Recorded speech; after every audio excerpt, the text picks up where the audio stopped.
Student, start करते हैं आज का वीडियो क्लास 7 के chapter number 6 the triangles and it's properties के एक्सरसाइज 6.1 के क्वेश्चन नंबर 1 से।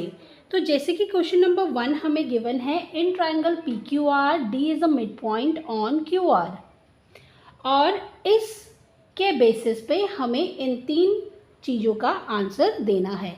तो हमें triangle P Q are given है और डी इसमें जो है मिड पॉइंट है क्यू आर पे। ये जो लाइन सेगमेंट क्यू आर है उस पे डी जो है मिड पॉइंट है।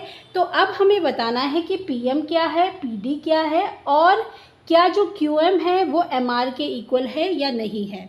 अब जैसे कि हमें फिगर में दिख रहा है, पी क्यू आर एक ट्रायंगल है, डी इसमें मिड पॉइंट दिया है। डी अगर मिड पॉइंट है लाइन सेगमेंट क्यू आर का, तो इसका मतलब ये होता है कि जो क्यू डी है वो डी आर के इक्वल है। मतलब कि ये जो लाइन सेगमेंट है उसको पॉइंट डी ने दो बराबर पार्ट्स में डिवाइड कर दिया है। तो Q D is equal to D R हो जाएगा हमारे पास।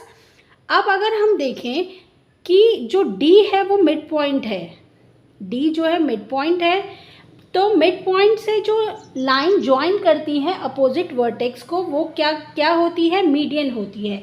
तो पी डी हमें क्या दिख रहा है, पी डी हमें दिख रहा है मीडियन, क्योंकि डी जो है मिड पॉइंट है और ये मिड पॉइंट जो है क्यू आर लाइन सेगमेंट में है और अपोजिट वर्टेक्स पी को ज्वाइन कर रहा है। अब अगर हम देखें पी एम, तो पी जो है पी वर्टेक्स से opposite line segment Q R पे ये लाइन ज्वाइन हो रही है, और ये सिंबल क्या डिनोट करता है कि ये जो है 90 डिग्री का है। इट मीन्स ये जो 90 डिग्री का साइन हमें दिखा रहा है, तो इसका मतलब ये होता है कि पी एम क्या है, एल्टीट्यूड है, एक स्ट्रेट लाइन है जिसको कि एल्टीट्यूड या हाइट बोला गया।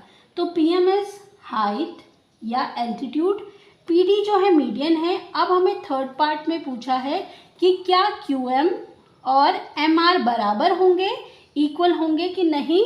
तो नहीं होंगे, क्यों? क्योंकि डी जो है मिड पॉइंट है, तो Q D is equal to D R होगा। तो इसका आंसर हो जाएगा नो। चलिए देखते हैं क्वेश्चन नंबर 2, जो कि हमारे पास है, draw rough sketches for the following. तो इस क्वेश्चन में हमें कुछ फॉलोइंग स्टेटमेंट्स गिवन है ए बी सी। हमें इन ए बी सी पार्ट के लिए क्या करना है, रफ स्केचेस को ड्रॉ करना है। तो ए पार्ट में हम देखते हैं कि ए पार्ट में हमें बोला है, in triangle A B C B E is a median. तो हमें बोला है कि ए बी सी एक ट्राइंगल है। तो पहले ए पार्ट के लिए हम देखते हैं, ए बी सी एक ट्राइंगल बना लेते हैं, ए बी एंड सी, ये एक ट्राइंगल हो गया। अब हमें बोला है B E is a median. तो बी ई क्या है, एक मीडियन है। तो बी जो है यहाँ पे है, और इसका जो ये जो बी वर्टेक्स है इसके अपोजिट जो लाइन सेगमेंट है वो है ए सी। तो यहाँ पे हम लिख लेंगे ई। तो ए ई इज इक्वल टू ई सी हो जाएगा। अब ई जो है मिड पॉइंट है और बी ई क्या बन रहा है, एक मीडियन बन रहा है in triangle A B and C. तो ये तो था हमारा ए पार्ट के लिए। अब बी पार्ट के लिए हमें बोला है कि in triangle P Q and P R P Q and P R altitude of the triangle. तो इसमें हमें दो एल्टीट्यूड्स दिख रहे हैं। तो दो एल्टीट्यूड्स कब बनते हैं, जब 90 डिग्री का एंगल होगा, 90 डिग्री राइट एंगल ट्राइंगल होगा। तो राइट एंगल ट्राइंगल इस तरीके से बनेगा, इसमें दो एल्टीट्यूड बन जाएंगे, मतलब कि दो स्ट्रेट लाइन बन जाएगी, एक ये बेस वाली और एक ये वाली। तो दिस इज पी आर हमें बनाना है और पी क्यू बनाना है। तो पी क्यू और पी आर, तो देखिए पी आर भी एक स्ट्रेट लाइन हमें दिख रही है और पी क्यू भी एक स्ट्रेट लाइन दिख रही है। इस 90 डिग्री से हमें पता चलता है। तो ये हो गया हमारा triangle P Q R, in which P Q and P R altitude of triangle.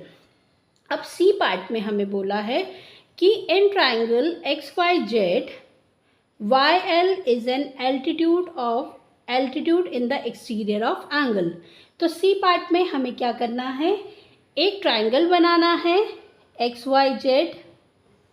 अगर हम एक ट्राइंगल बना लें एक्स वाई एंड जेड, उसमें हमें क्या करना है, वाई एल जो होगा वो क्या होगा, एल्टीट्यूड होगा इन the exterior of the angle. तो देखिए एक्स वाई एंड जेड, ये तो एक ट्रायंगल बन गया। अब वाई एल एक्सटीरियर, इस ट्रायंगल के बाहर एक्सटीरियर में हमें क्या करना है, एक स्ट्रेट लाइन ड्रॉ करनी है ये। तो ये क्या हो रहा है अब, वाई एल, अब हमें दिख रहा है कि वाई एल एक स्ट्रेट लाइन है और ट्रायंगल एक्स वाई जेड के बाहर ये बन रही है। तो ये क्या हो जाएगा, एक ट्रायंगल हो जाएगा एक्स वाई जेड जिसमें वाई एल क्या है, एक एल्टीट्यूड है इन the exterior of the triangle. तो ये हमारा हो गया सी पार्ट। चलिए देखते हैं क्वेश्चन नंबर 3 जो कि हमारे पास है, verify drawing a diagram if the median and the altitude of N isosceles triangle can be same. तो इस क्वेश्चन में हमें क्या बोला है कि हमें क्या करना है, एक डायग्राम ड्रॉ करना है और उसमें वेरीफाई करना है कि जो आइसोसेलेस ट्रायंगल होते हैं उसमें एल्टीट्यूड और मीडियन सेम हो सकते हैं। तो चलिए सबसे पहले हम एक आइसोसेलेस ट्रायंगल बनाएंगे। तो आइसोसेलेस ट्रायंगल क्या होता है, आइसोसेलेस ट्रायंगल वो होता है जिसमें दो साइड्स क्या होंगी, सेम होंगी, दो साइड सेम होंगी।